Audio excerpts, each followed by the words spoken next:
Welcome to episode 2 of the Dylan Shibley Show. Today I'm going to talk about the race baiter Al Sharpton, the tearing down of statues, most notably Christopher Columbus, amongst a few other headlines. Alright, let's get to it.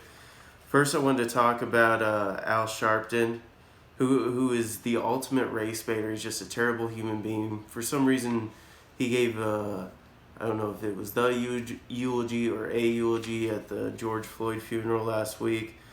I just want to go over some stuff that he's done and why anything he says is just utterly ridiculous. This guy's made a living off just race baiting people and calling people racist and demanding money or sponsors so that he'll stop calling them racist. He incites violence, like most notably the Crown Heights riot.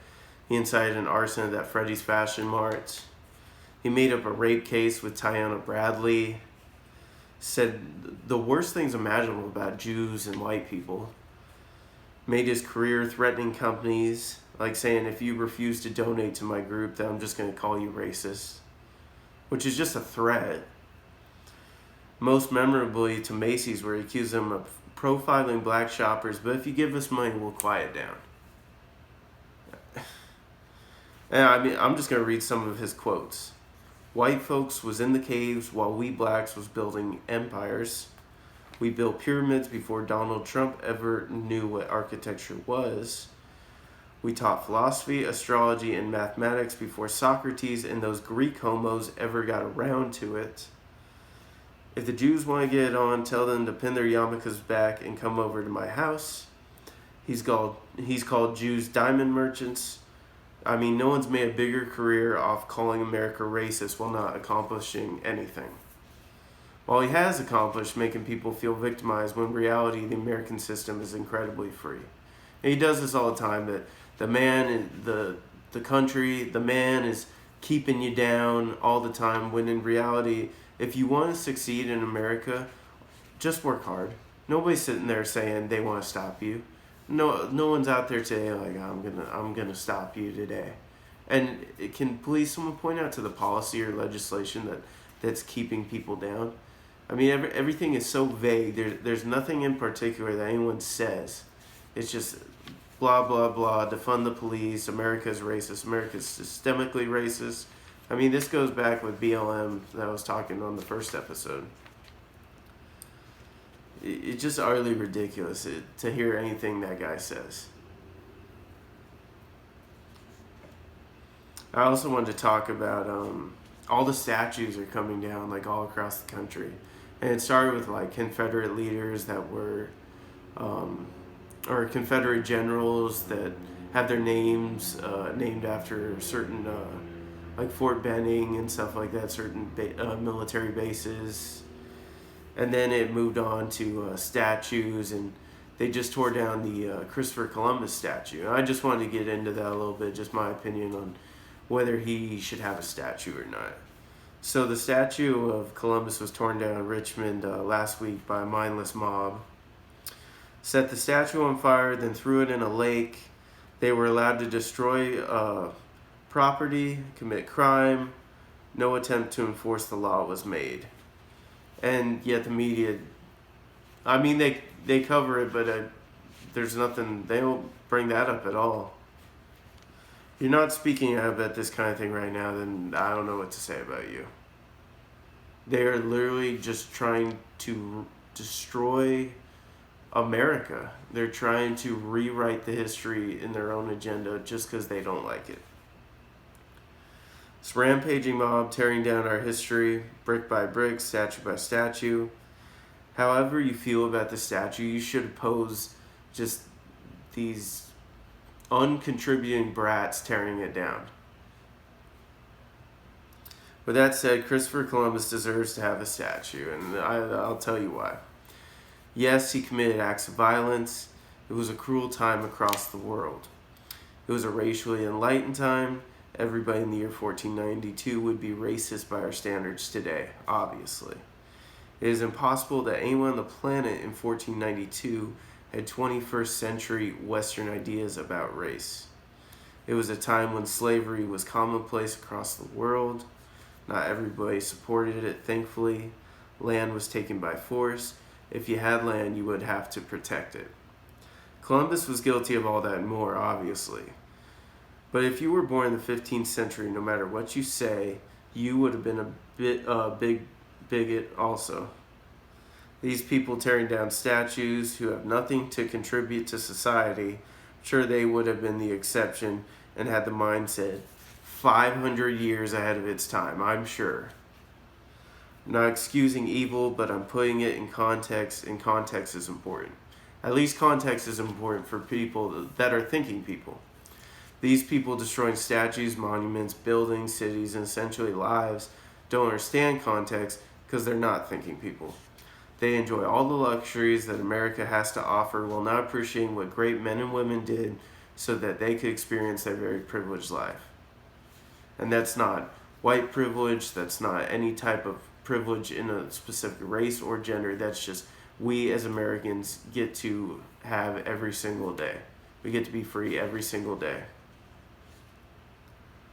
People say that what Columbus did wasn't impressive because this land was already occupied and he didn't mean to find it. So what? So what? What does that have to do with anything? Are you so dumb that you think that makes it unimpressive?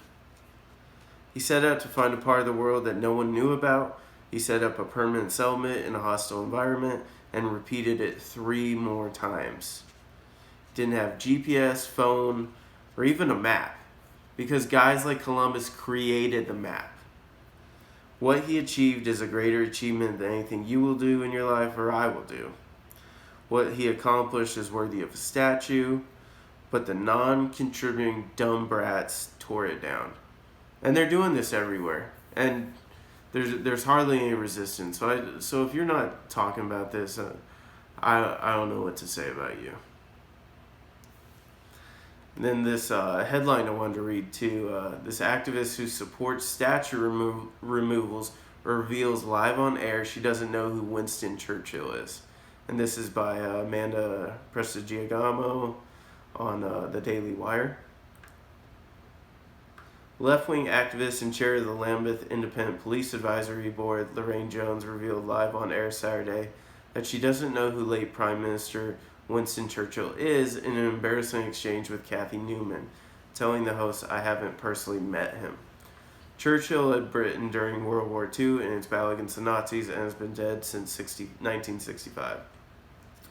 Newman started the exchange by asking Jones her thoughts on the far-right protesters protecting monuments, including one of Churchill, from activist attempting to destroy them. They were not guarding the Churchill statue, Jones claimed in a fiery response. The thuggery which we all witnessed was horrifying and totally unacceptable, so that was just an excuse. Last week, statues of Churchill and former President Abraham Lincoln were vandalized by anti-fascist, anti-racist rioters in London.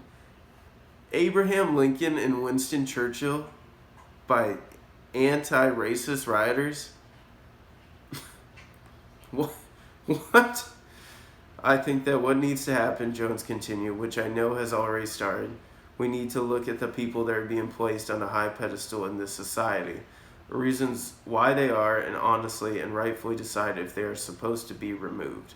And the sooner the government can make the decisions to take down the statues, which shouldn't be there, place them in a museum like there are some people have requested, the better, Jones added. Should the statue of Churchill be there or not, Newman asked. I've heard many arguments on both sides. Some say that he's a racist, some say that he's a hero, said Jones. I haven't personally met him, but what I would say is that this question whether he should remain should be put to the community. Again, Churchill died in 1965, fact Newman neglected to tell Jones when she said I haven't personally met him. The host then asked the activist what her specific thoughts on Churchill were. What would you say, though, if you were asked about the statue of Churchill? Well, I'm going to be honest. I haven't done a lot of history work with Churchill, but if I was to do that, and it will be based on my findings, Jones admitted. Editor-in-chief of the National Pulse, Raheem Qasim, commented on the exchange. A leading London activist and local police advisory committee member doesn't know who Sir Winston Churchill is, he wrote. Of course, she, Jones, doesn't. Daily Wire podcast host Michael Knowles responded. None of the people who want to tear down statues of Robert E. Lee know anything about Lee, he posted. None of the people who want to tear down statues of Christopher Columbus know anything about Columbus. They just want to tear stuff down, Knowles added. Which is completely true. They don't know anything about it. And, I mean, you can say what you want about Robert E. Lee or Christopher Columbus, but I thought Abraham Lincoln was really interesting.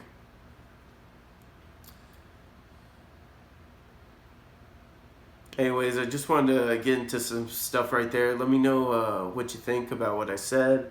If you have some opinions, leave it in the comments. Please subscribe to the Shibley Show, and I'll have my email at the bottom and Twitter if you'd like to message me or ask me any questions.